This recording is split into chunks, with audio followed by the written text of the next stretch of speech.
परसों के दिन में अलवर में एक प्रोग्राम कर रहा था, तो वहां से भी लोग बात चर्चा कर रहे थे कि हम जयपुर पहुंचेंगे। जैसा मेरा टूटा फूटा राग है, बंधुओं 2 मिनट मैं आपको एड्रेस बता देता हूं। मेरा जीवन इस साल मैं जो कल तक गीत गाऊंगा वो एक एक शब्द मेरा होगा खुद का, मेरी कही हुई कविता होगी। किसी का मेरे पास में एक कौड़ी भी माल नहीं है। मुझे 35 साल मंच पर हो गए, पर आपने बुलाया, जैसा टूटा फूटा राग है वो प्रस्तुत है। 40 मिनट मैं आपको हनुमान अंक में ले चलता हूं और माता बहनें अन्न फैलाती हैं हनुमान जी के मंदिर में। मेरे भाई शनिवार मंगलवार का व्रत करते हैं, लेकिन मैं जन्म में एक इंद्र की अप्सरा थी जिसका नाम कुंदस्थला था। ऋषि एक अनुष्ठान कर रहे थे और उसकी सामान की व्यवस्था ये कुंदस्थला नाम की परी कर रही थी। जल्दी में एक जल का लोटा इस कुंदस्थला नाम की परी के हाथ से गिर गया। विधि का विधान ऐसा था, दुर्वासा ऋषि ने श्राप दिया कि कुंदस्थला तेरे बंदरिया का सा काम किया है, जब मैं तुझे श्राप देता हूं तू अगले जन्म में बंदरिया बनेगा। बंधुओं, उस दुर्वासा ऋषि के श्राप के कारण इस इंद्र की परी कुंदस्थला को अगले जन्म में महाराज कुंजर के यहां बंदरिया के रूप में जन्म लेना पड़ा। दूसरा प्रश्न यह उठता है कि हनुमान जी महाराज ने अंजनी के ही जन्म क्यों दिया? प्यारे सज्जनों, जब ये इंद्र की परी थी, इसका नाम कुंदस्थला था, इसने शंकर भगवान का इतना तगड़ा तप किया कि भक्ति करते करते बहुत दिन निकल गए।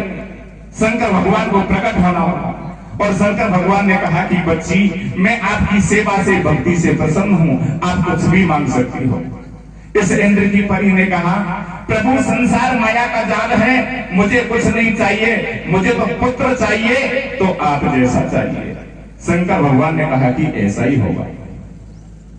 बंधुओं, दूसरा कारण, श्रावण मास में सप्तऋषि भगवान शंकर के ऊपर दूध चढ़ा रहे थे। अनुष्ठान को उसमें विघ्न डालने के लिए घूमता हुआ जाता है। इधर केसरी उसी जंगल में शिकार खेल रहा था। केसरी ने देखा कि ये राक्षस सप्तऋषियों के अनुष्ठान को बंद करेगा।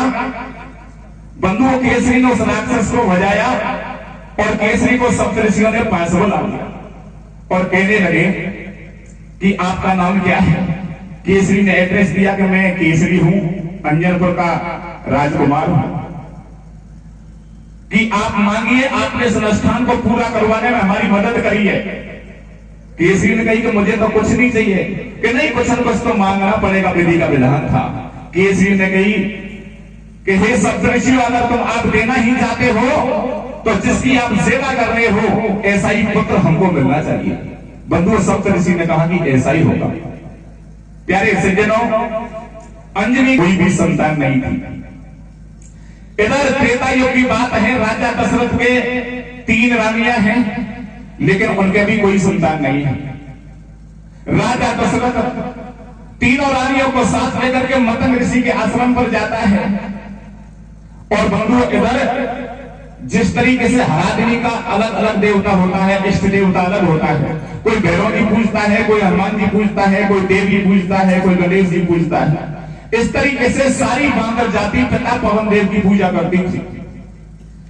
इधर अंजनी केसरी पिता पवन देव के चरणों में गिर गए, हे बेटा पवन देव, हमारी गादी सुनी जा रही है, हमको एक बच्चा चाहिए, हमको एक लाल चाहिए।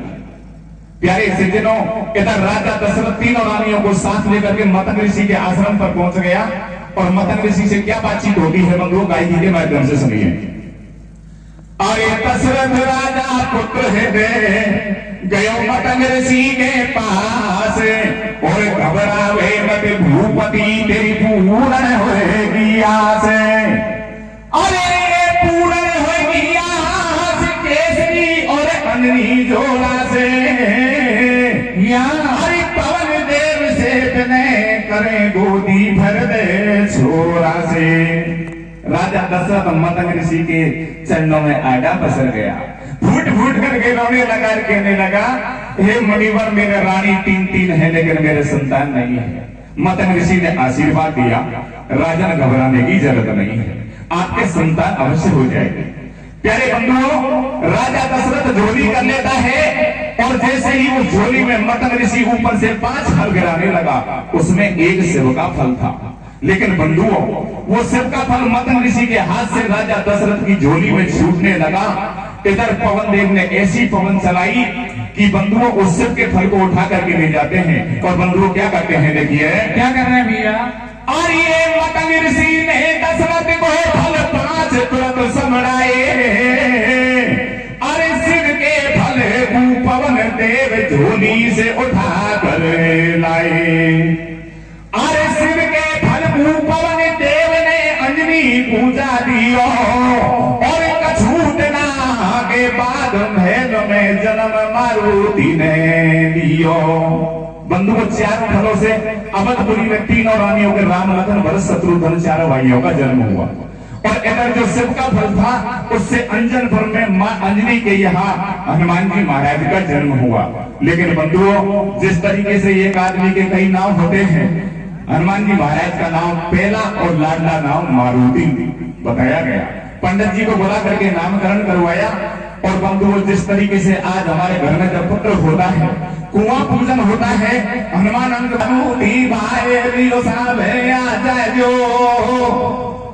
अरे मैदान में जन्म्यो मारुति भाई दियो साहब आ जाजो। गाजा बाजा सुजोरा को कुआं पूजा जाजो। मैदान में जन्म्यो मारुति भाई दियो साहब आ जाजो। गाजा बाजा सुजोरा को कुआं पूजा जाजो। मैदान में मारुति भाई दियो साहब आ जाजो।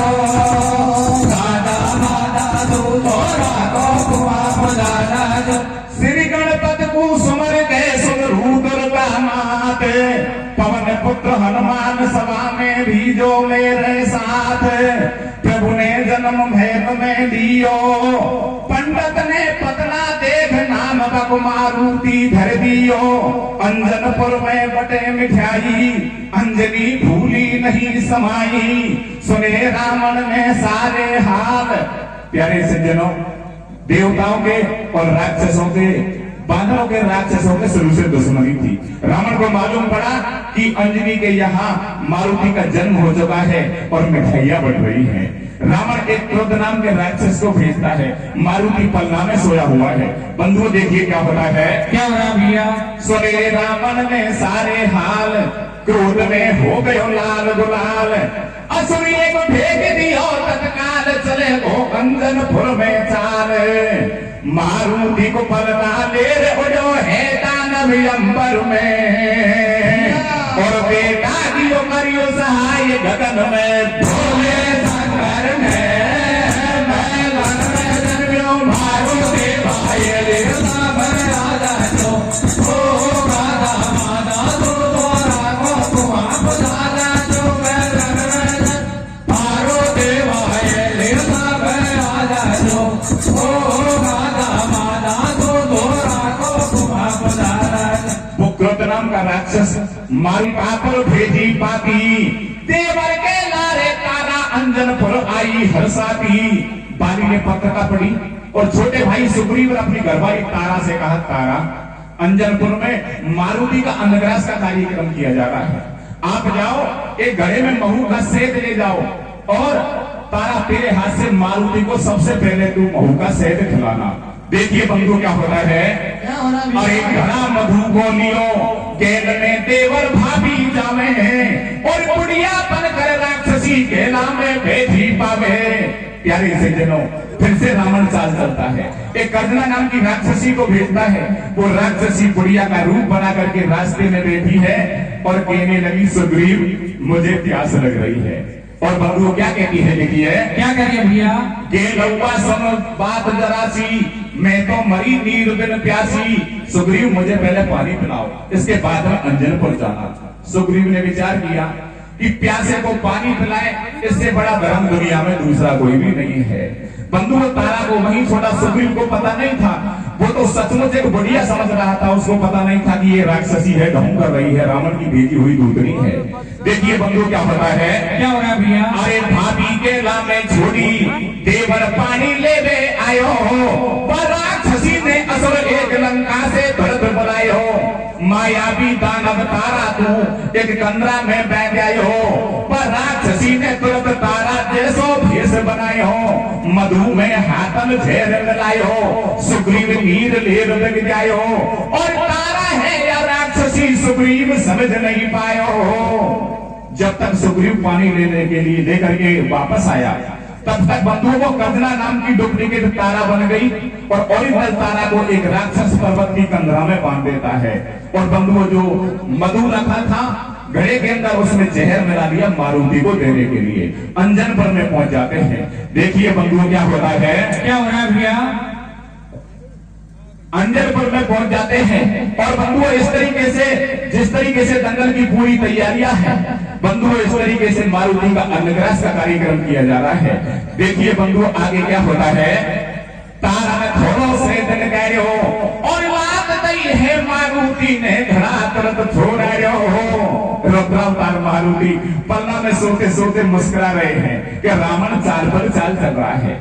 जैसे ही बंधुओं वो डुप्लीकेट तारा कंदरा नाम की राक्षसी जहर से मिला हुआ मधु मारुति को खिलाने लगी, रुद्रावतार मारुति ने अपना पैर बढ़ाया, एक लात मारी और लात से घड़ा फूट गया, जहर से मिला हुआ मधु जमीन पर गिर गया, जमीन काली पड़ गई। अंजनी भाई पीवी आती है और बंधु क्या बता के लगी है, क्या हो रहा भैया? जहर से मधु हो गयो कालो, और अंजनी पूछे तारा तेने या कहीं करो कबाल हो, मेरे बेटा को मैरबा आई सेठ में झेर मिला के लाई, घर से बाहर निकल हत्यारी, अंजनी देने लगी गाड़ी, अंजनी गाड़ी देने लगी। ए तारा तू मेरे बच्चे का मान सम्मान करने के लिए नहीं आई है, तू तो मेरे बच्चे को मारने के लिए आई है, इस मधु में जहर मिला रखा है। बंधुओं तारा ने जब ये बात सुनी अंजनी की, तो अपने देवर से कहती है कि केसरी रंगी ने मेरा अपमान किया है, मैं जल्दी पंपापुर के लिए नहीं चलूंगी। बंधुओं सुग्रीव को साथ लेकर के अंजनपुर से और पंपापुर के लिए जा रही है और रास्ते में क्या करती है बंधुओं देखिए, क्या कर रही है भैया? नहीं पया भाई बूढ़ी के चाल चल गई दस कंदर में, कैसे? और सुग्रीव अकेला छोड़ राक्षसियों